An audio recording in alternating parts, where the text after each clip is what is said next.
Bortle here at the last CYHO regional event of the season with Utah, right? Yeah. Obviously, nice. So, what's your name? What you play? My name is William Boyles Kramer. I got 3rd place at San Antonio with Pure Sky Striker. Pure Sky Striker, nice. Let's see the sauce, man. So I played 3 Ray, pretty standard, very good card. I'm a huge fan. Oh yeah. YouTube channel. 3 Ash Blossom, and then 3 Ghost Ogre. These are my only main hand traps. I feel like they had the best coverage playing blindly, at least as far as game 1s. So that's why I picked those. And then spell cards, 3 Engage, obviously. 3 Anchor, also obviously. And then I played 2 Burner. 2 Burner. I'm a huge fan of 2. I basically always played 2. There were times where I was doing 1 and 1 jamming. I feel like Burner is just better overall. There are some matchups, obviously, where you want the jamming instead, but overall, this is a very nice card. And then 2 Multi-Roll, 2 Area 0, and then to go with the Area 0,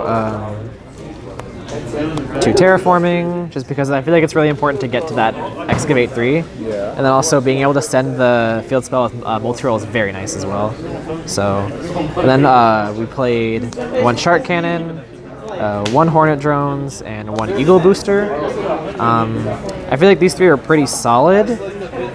They're probably, I'm going to test with Hercules base some more, because there were a lot of games where I was just thinking if I could recycle some of my extract monsters, I'd be in a much better spot right now. Yeah. But overall, I feel like those were good. Shark Cannon was really great all day, just because like being able to hit Kagaris in the mirror match, like end phase, Shark Cannon, take your Kagari, add back Shark Cannon. Oh man. It was really cute, just like an endless loop basically. And then other non-Sky Striker traps, or spells, sorry. 3 Twin. I think this is a really good call just for this event, because I played against a lot of Altergeists, and I played against a lot of Sky Strikers. And so being able to, like, if you lose die roll against Striker or Geist, just being able to have this going first, or going second, game 1 is really powerful. And then I also played 2 Goods and the best card in the game, Battlefield Fusion. I'm a huge fan of this card. I was too scared to play Desires, because I have a phobia of banishing cards. So I wanted a card that draws cards. And this card was very good Engage all day. pretty much does the same thing too. Engage is the same thing, but I wanted like a little extra. Yeah. And so you can pitch this off of Twin, you can send it with Multi-Roll, you can send it with Area 0. It's really good. I don't regret playing this at all. And I also played Upstart Goblin, because 39 cards is good, and it's a spell card, and then Rhoda for the same reason. And then for traps, because I like playing trap cards, I played 2 Dusters. I feel like this might have been overkill, just because, like for example, I played against a Goki player. I won the dice roll, but my opening hand had Duster Twin Twisters in it, and I'm like, this does nothing to you. And so I just got blown out because I had no actual stops. But other than that one instance, I don't really think it was a terrible pick. I definitely had a lot of games against Altergeists where I just kept like end phase dustering them, they couldn't put traps on board, so it was pretty nice. And then other trap cards, I played a Solemn Package. I didn't play Judgment just because I feel like that's a bit much. Yeah. But the Strike and the Warning definitely put in work today. I cannot tell you how many Meluseeks got warninged today. It was wild. It was always like, normal set Meluseek, all warning. And they're like, okay, cool, set 2 pass. I'm like, okay, end phase Duster. And then it waxed, basically. So that's 40 main deck, right? Yeah, 40 card main, 39 with the upstart. Yeah. You know it. And then I'm gonna do extra deck next. Alright. So obvious cards are obvious. We played 3 Kagari, 3 Shizuku, and then I guess, I'm not sure if this is standard anymore. I definitely don't regret playing 3. There was definitely at least 1 game where having the 3rd won me the match. Yeah. So I'm really glad for this event I decided to play 3. I think going forward, I might, if I end up putting Hercules base back in the deck, I'm probably going to cut this to 2. Alright. But I think 3 is probably correct for now. Then I played some Nightmare cards. I played Unicorn. I didn't summon, Mermaid, sorry. I always call it Unicorn. I didn't summon this card once today. It's probably because I only played against 1 Goki all day. Yeah. I feel like if I'd played against more Goki, I probably would have summoned this. That's if they give you Ibli, right? Yeah, if they give you Ibli and I can't get to a multi-roll or a Area 0, it's nice to just be able to out it. Because a lot of times they're not extra linking you anymore. And so if I have an Ibli and I want to engage, but I can't engage, this says I can engage. Okay. So it's nice. Phoenix, self-explanatory, spot removal. And then Unicorn. These 2 are really good all day. I see some lists playing Cerberus. I don't really think that's necessary. I think the deck has enough monster removal. Yep. But like back row hate and just being able to spin things without destroying them is very relevant.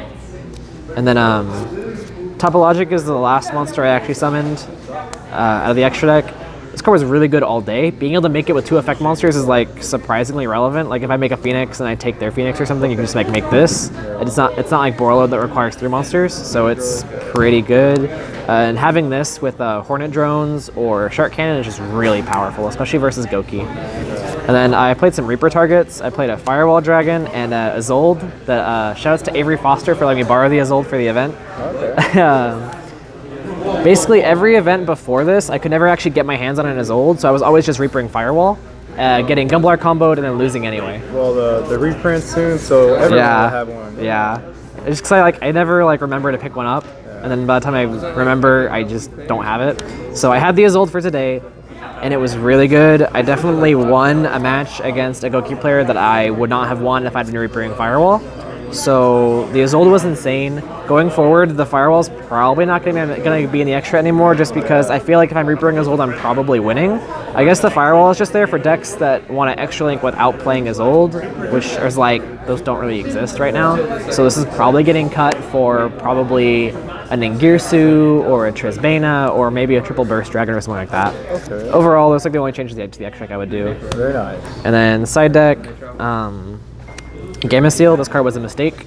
The idea was to, in the mirror match, you kaiju their thing, they can't Widow Anchor you anymore, and then you just go off from there. And it also cuts them off. Right? Yeah, you have to hard draw it. It would turn off Ray as well because it gets rid of the link monster. But this went in once. It's just I think there's always something better to side in the mirror than this. Speaking of things that are good in the mirror, Reaper is insane. Yep. I know a lot of people don't like this card in the mirror match because they just say, oh, well, they Reaper the Kagari and then I kill them anyway. That is not what I experienced today. I Reaper them and then I win the match. So I think going forward, this card is too good in the mirror match to not play. And obviously versus Goki and things like that, it was really good too. Yeah. And then I played 3 Shared Ride in this side just because it's nice having an auto win versus the mirror match if you're going first or second, honestly. Basically every mirror match and every Trickstar match, this went in going first or second. There was a game versus Trickstars where I almost died because I kept drawing cards off of this. And he had double chorus. He got me down to 700 before I was able to stop it and kill him. But other than that, the card was really good all day. And then I sided 3 Impermanents just because I wanted another hand trap for Goki when I was going second.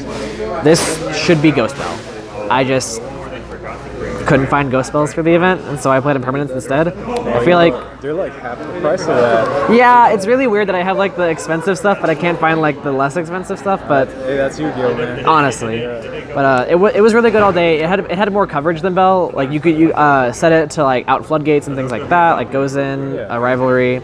So I don't regret playing this. I think going forward, the Dusters in the main deck are probably coming out for 2 of these, and I'm probably just gonna side Triple Duster. But other than that, and then I also need to find space for Bell, obviously. But I think Impermanence was okay. And then I also sided Mind Crush. Yeah, this card is really good if you know how to use it, which I usually don't, but I didn't misplay with it today, so... hopefully you kept the card in hand, right? Yeah, always kept the card in hand and always made sure that it wasn't something they could chain. Very nice.